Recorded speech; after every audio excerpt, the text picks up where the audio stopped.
I think everybody's been talking about the booster shots for months now. And what was really missing was some evidence that we really needed it. And there seems to be increasing evidence that they are going to be effective in trying to reduce the chance of getting another, COVID infection.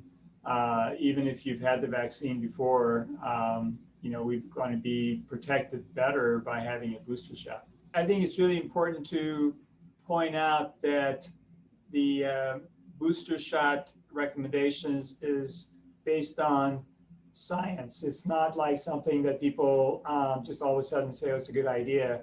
The reason that there's been a delay in making that recommendation is that we just did not have real world clinical data on the efficacy of booster shots. Now we're getting preliminary results, especially from like Israel, that really opens our eyes up to how important it is to consider getting booster shots. So I think it's really important for people to realize that this is not just like, oh, all of a sudden people changing their mind and saying, now you need booster. It's really is based on the best science we have at this time.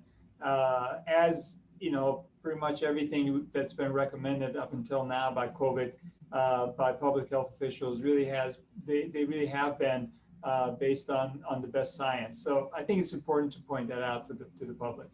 Based on really many other kind of infections, influenza especially, we know every year we have to get an influenza shot.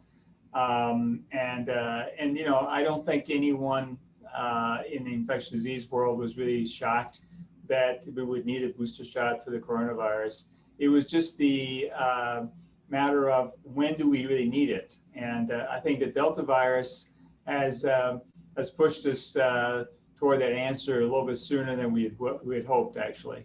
I think it is really important that the booster shots for people who have already had, say, 2 doses of, say, the mRNA vaccine is probably not going to pull us out of the surge.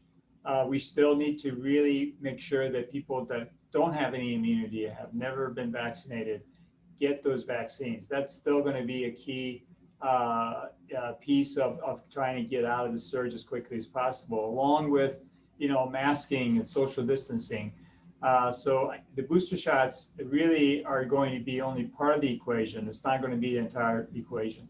I think the big difference now compared to before is that we have a lot more vaccine doses available than we did with the first rollout. So that I think we could potentially move along a lot quicker through different populations, getting people booster shots a lot quicker than before, because vaccine availability was, as you know, was a big issue first go around, and we should have plenty at least to get through most of the booster program.